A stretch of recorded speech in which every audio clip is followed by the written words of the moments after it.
I don't have a best friend. Truth is, I don't have any close friends, and there are real reasons for this, which I'll get into in this video. If you don't have many close friends, or any at all, there's a good chance you've quietly wondered what's wrong with you. But what if nothing is wrong? What if the real reason you have no close friends is actually a sign you've got standards, experience, and self-respect? In my experience, the people with the fewest close friends are often the ones who see people most clearly. They're not antisocial, they're not broken, they're just rare. Society tells us that a healthy life should be full of friends, busy calendars, group chats, regular socialising, so when that doesn't happen, you assume something must be wrong with you, right? Well, nothing could be further from the truth, because that assumption ignores your personality type and how you change with age, experience and self-knowledge. I'm in reflective mood as my 65th birthday approaches at the end of this week. I've been looking back through my calendar at the things I enjoyed and didn't enjoy in the last 12 months. This practice helps me focus on doing more of the things I enjoy and less of the things I don't. And that's when it hit me. I haven't got any close friends. All the things I marked as enjoyed were either with my wife and son, or they were on my own, but they weren't with friends. Am I responsible for having no close friends? Absolutely, 100%. I take full responsibility for the choices I made that led me to this point. I chose to prioritise time with my wife, then my career and my family. It was different in my teens through to my early 20s. That was the golden age, when I had lots of friends. Don't we all? I also had no responsibilities. My only priority was having fun, like any young person. Then I got married at 24, found a career I enjoyed, and started my own business at 30. By the time I quit working at 44, though, I suffered the consequences of 20 years of focusing on climbing the ladder, and the bloody ladder was against the wrong wall. When I got to the top in my early 40s, I didn't like the view, and that's why I quit at 44. By then, all my close friendships had fallen by the wayside to be replaced with something completely different. Work-related social acquaintances who were not really my friends. So after I quit work, I was left with the harsh reality that I had no friends, and to compensate, I made some poor choices. Quite frankly, I got it wrong. My friends' radar wasn't working properly. I managed to choose leeches, vampires and gold diggers. How?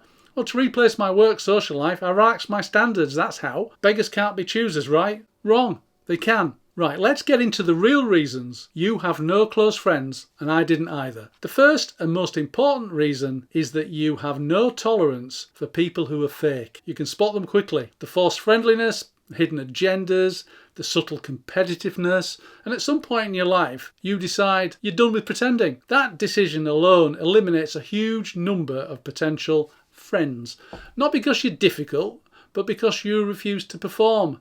And that already puts you in a very small minority. Here's what it took me years to realise about friends. They're like precious stones, hard to find and easily faked. They fall into 4 levels. Let's get into them.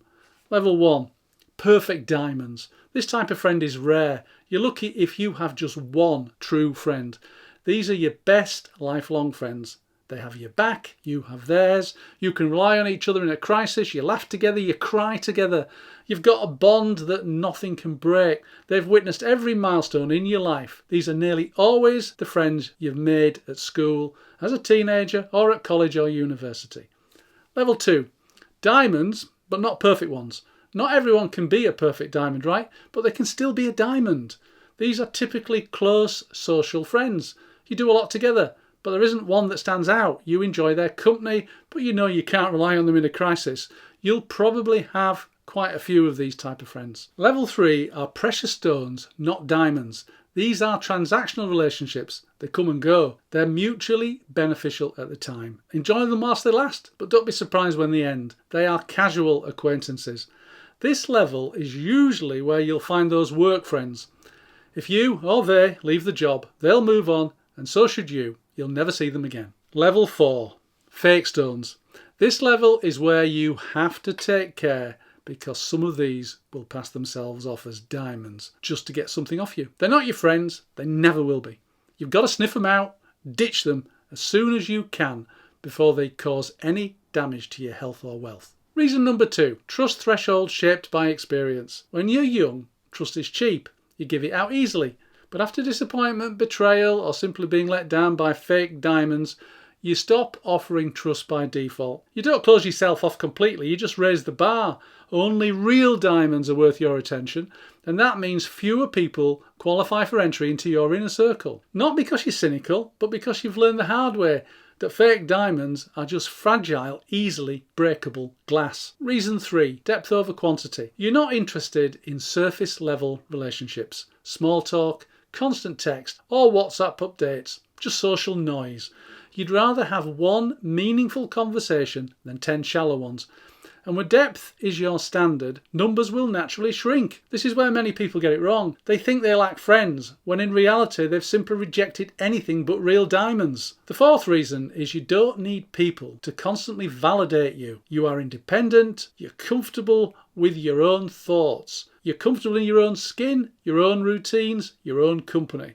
I'm an only child, and I spent a lot of my time when I was growing up on my own. So I'm comfortable with being on my own. I also enjoy solo time. That independence removes the need to maintain friendships out of habit or fear. And when you stop needing people, you stop tolerating relationships that add no real value. This is often mistaken for coldness. It's not. It's just emotional self-sufficiency. Reason 5, a personality that needs recovery time. Some people recharge around others. They are the extroverts of the world. I'm an introvert, an ISTJ logistician, if you're interested. I'm not the life and soul of the party, and I'm certainly not the director of fun. I like to recharge alone on long country walks or solo micro adventures. If you're an introvert like me, social interaction, even good interaction, costs you energy. It drains you. So you have to become selective. Not because you dislike people, but because you know and respect your limits. And that naturally results in fewer close relationships. When you put all of this together, something becomes clear. You don't have no close friends because you're antisocial. You have fewer close friends because you're selective, experienced, independent, and unwilling to accept fake diamonds. That combination is uncommon, and uncommon things often feel lonely until you understand them. So if this video describes you, remember, you're not broken, you're not behind, you're not missing something. You've simply chosen quality over noise, depth over performance, truth over convenience. And that comes with trade-offs, but it also comes with clarity. What are your thoughts? Have you managed to maintain close friendships throughout your life? Share your story in the comments. I'm curious, do you feel you've got fewer close relationships now than you did years ago? You'll probably be surprised how many people feel the same way. If this video resonated with you, you might want to watch this video next. It's the real reason you don't like people. Thanks for watching. I'll see you next time. Reason 1. Zero tolerance for pay. You enjoy them whilst they I'm an introvert, an ISTJ logistician.